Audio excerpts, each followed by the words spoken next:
Hey guys, I'm Forrisi. This is my debut novel, Through the Border Gates, and it's a sci-fi dystopian western where it really takes place in 2025 Brooklyn. And after an interborough civil war, the police force and the FBI kind of back out of power, and the U.S. Marshals step in, and the Mexican drug cartel takes over New York. And we've gone back in time instead of going forward. Like I said, it's 2025, but we're going back in time. We're like that classic western where there's horses and there's dusty roads. And there's border gates everywhere because our Civil War pretty much established that every neighborhood now in like Brooklyn and Queens is a town. So once this Mexican drug cartel takes over, it's up to these two marshals to really kind of eradicate them and make the city safe for everyone again. And I'm going to do a little bit of a reading from one of the chapters a little bit later on in the book. Here we go. I woke up the next morning feeling completely refreshed. I didn't realize how much I had lacked a full night of rest since I left Mill Basin. If I was still living at home, my mother would slap me for my new living habits, I thought. She insisted on a diet of 3 meals a day and a good night's rest. There definitely was a change in the way I was living. I woke Vio up and we saddled up to get back on the road. It wasn't a surprise that the living room smelled ripe of horse shit. I maneuvered my way around the mounds to walk the horses back out the front door. I watched their heads as they bowed through the frame and out onto the streets. I looked down the road to get my bearing for where I was exactly. Like it had been, the gate was to my left, and the way out was on the right. We turned away from our way back home and headed west towards Sheepshead. We continued for a quarter mile when the road came to an intersection. We stopped and I examined my options. Either way was going to lead us exactly where I needed to be. But it was the left that would have meandered through the back roads of Garrettson and put us slightly behind schedule. I took my time on this one because going the long way would have been a bit faster. The gangs weren't going to be that far into town. Avoiding any fights would greatly cut time, even if that meant wandering down roads. At least that's what I had hoped. I couldn't have underestimated them any worse than I did. I let my guard down by taking the left, and the Mexicans had ambushed us again. 4 came barreling toward us on horseback. I was about to get my gun out when 2 leaped off the horse, landing on us and pulling us off out of the saddle. The 2 of us hit the floor, and I felt my back ache in pain. The other 2 corralled the horse into a circle so we couldn't leave. As I wrestled to try to get on my feet, I felt one grab me and put me in a headlock. There was no leaving this guy's grip. I wriggled my way out, but it was no use. I was hopelessly hanging in his arms as the other punched me a few times in the face. These guys were not going to let it easy. I felt each blow get harder and faster, and I was ready to pass out. I wanted to fight back, but I was too weak. I knew that the punches I threw wouldn't hurt them at all. Also, the Mexican behind me wasn't going to lose his grip unless I was dead.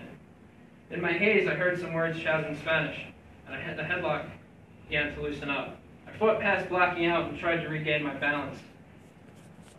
I stumbled about and was ready to rejoin the fight. Maybe they wanted to have a little fun with me before they killed me. I wiped whatever blood was dripping off from my mouth, back of my hand, and put my fist up. I heard them laugh as I blindly tried to swing at the sound of their voices. I couldn't exactly see, but I knew I was only hitting air. The laughing stopped and it got quiet. I tried to find Vio, but it was no use. I was blind for the moment. When I thought we were fine, I felt a roundhouse kick to the chest, and I collapsed to the ground again. The 2 joined in to beat me down as they started to cheer. I felt more blood pool in my mouth and tried to spit it out. Sand was getting kicked in my face, making my eyesight even worse. The bandit who was punching me from before pinned me down once more, and I tried to get up. I heard him unsheath the knife and start laughing again. Great, this is where I die, I thought. On a dusty street in Garrettson, my job as a marshal is over. Wow.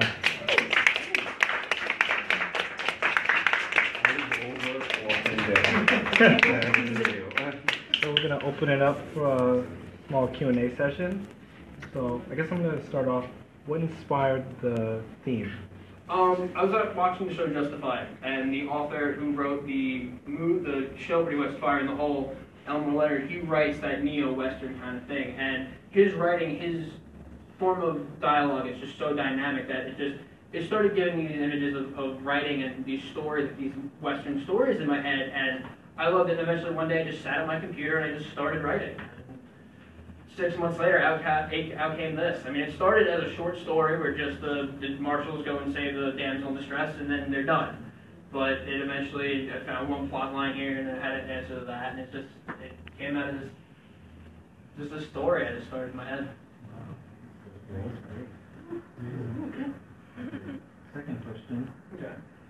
would you say would be some of the biggest obstacles you had with bringing this book to completion? Well, in writer's block aspect, where to go next with the story. I mean, because this book isn't really, there isn't much research behind it. It's a completely fictitious area. Even though it does take place in Brooklyn and Queens, it's like almost a made-up world. Brooklyn and Queens is almost like the size of Texas. Like it'll take you 45 minutes to go from Mill Basin to Sheepshead, which it only takes you like 5-10, by train. So the biggest obstacle is maybe, just losing faith in it almost. At some point, I just lost vision to where this was going. I put it down for a couple weeks, and I just picked it back up again.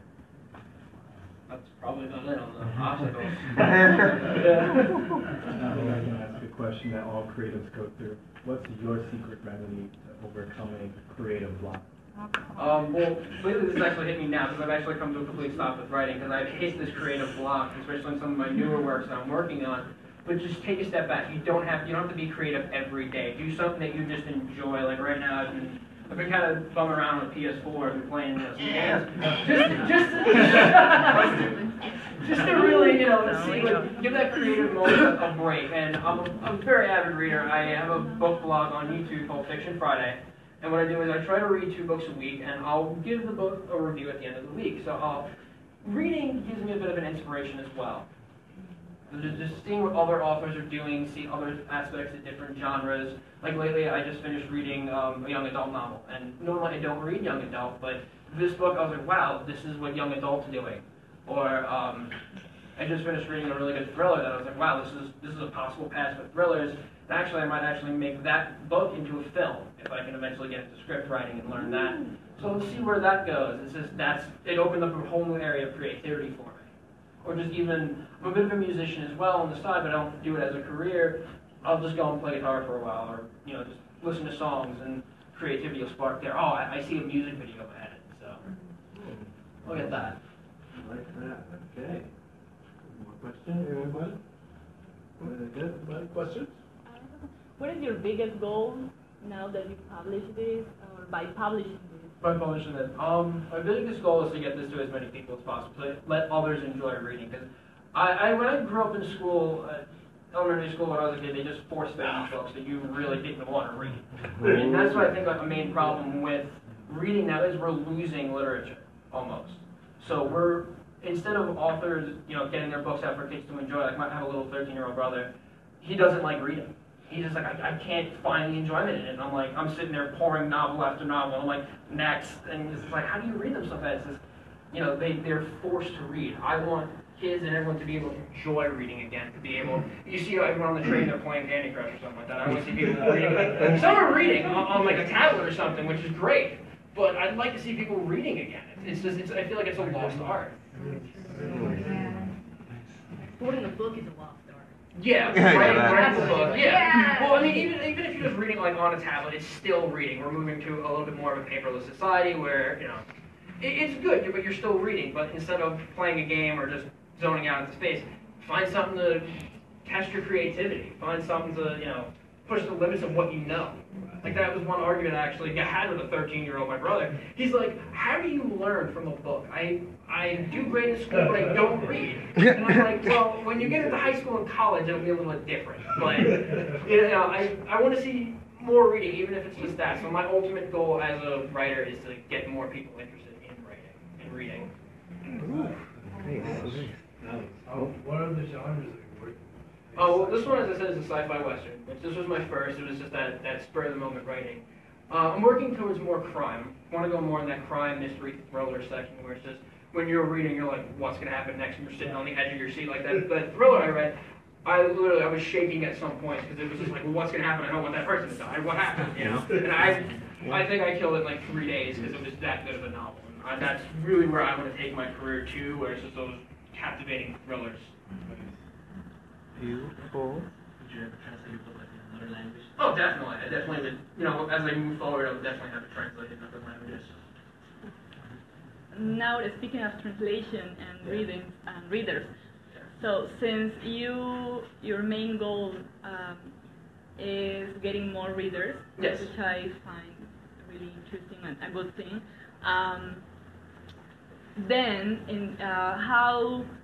how do you think your novel will impact on those readers who actually get to read your novel? Yeah, I'd love to see this, because this Westerns was a lost art, pretty much. That Western genre is gone. I mean, you go in a bookstore, it's not under Western. It's somewhere hidden in fiction, unless you know your author. That, I mean, so I'd like to see people read a little bit more of this, like, different genres, expanding their genres. Like, if I got your question right, I feel like I've lost your question. I was thinking more about imaginary or imagery, like how this novel, which I find interesting because you are putting together two different genres, Western and science fiction. Yeah. And I believe science fiction is one of the best thing in the United States. Like, you know, that's what you did good, and that's great. Besides other poetry, right? So my question is, following this idea, how do you believe this will impact on those readers who are not necessarily English speakers? Let's say, because he asked about translation, right? Let's like, say which is Mexico. Exactly. That's what happened. Yeah. Wait a minute. Because when I started writing, in the news you were hearing drug cartels moving up through Texas and New Mexico and kind of moving their way up north. And I'm like, well, what happens if they come to New York? We're such a large diversity. Not a lot of diversity, but we're such a large city that they can take over. We're pretty much one of the biggest cities in the world. So if they take over us, they have, you know, this cartel will now have a base of operations. For other cultures, I mean, this isn't really like directed towards one culture. This was just, you know, I know that they're a huge issue. There's a lot of scary things going on throughout the cartel. Just like I didn't mean it for like that specifically. It's just like a force coming in to, you know, make the city safe, just from having, you know, drugs and alcohol, really trying to make the society as safe as possible. Yeah. I was just a little bit concerned because that was about France, like your speech, Yeah. you know, let's make this safe. I know this is fiction, of course, but it just makes me think how these politicians take fiction to public speeches like those, right? That was definitely a worry in this book as well. That was also another one of the real struggles I had with this. Is like, is this pushing it too far? And when I went into editing, I sent my editor that, and I go, is it too far of what I'm saying? Like, is this too bad? He goes, I see where you're coming from, but it's not to the point where it's just like,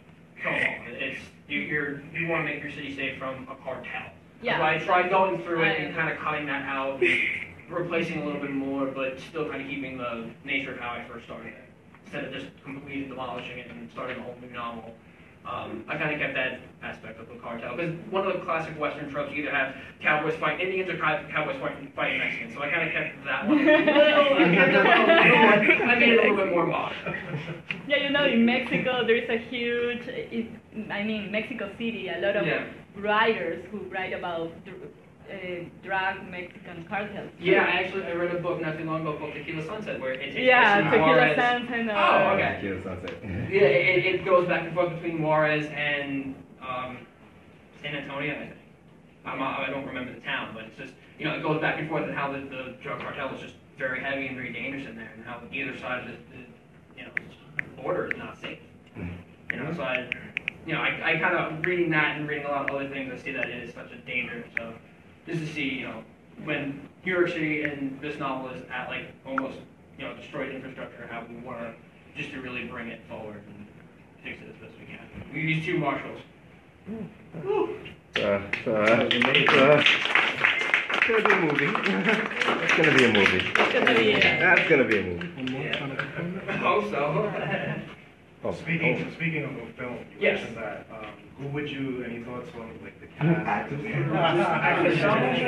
I've gone through quite a few, but I haven't really settled on anyone. I don't act, but What? you know that, but could You can, definitely. supporting role of one of the Yeah, I artists that haven't really live. thought about this novel in per se about how to do a film or what character I had. I had some, but then at watching some of these actors' careers, I don't really like the way that career is going. Their way their persona is, and like maybe not. I had a lot of actors when I was a kid. A couple of shows that I was watching. I don't want to mention any names specifically because these are some actors that I admired for years, and then watching some of their newer stuff, I'm like, never.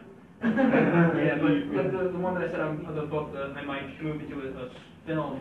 I have my cast already set out. And my next video, which is called my next Fiction Friday video, comes out this Friday. Ooh. Next Friday, yeah. I have, hopefully, my video editor puts in all the faces of the characters I want to have. Great. Well, that concludes our section. It ended with the bang. It started with the bang. Thank you to all the writers and performers. You guys are amazing. And I'm looking forward to mending this bond between both visual art and writing, because they're both becoming a lost art form, and it's always been there. And it's one of the strongest forms of reading and learning that you possibly can have. So, And if anyone's interested, I'm actually selling copies of this. I have about 8 or 9 copies. So if you guys want, I'll be right over here selling copies. alrighty, so yes. Yeah. You can continue on with those.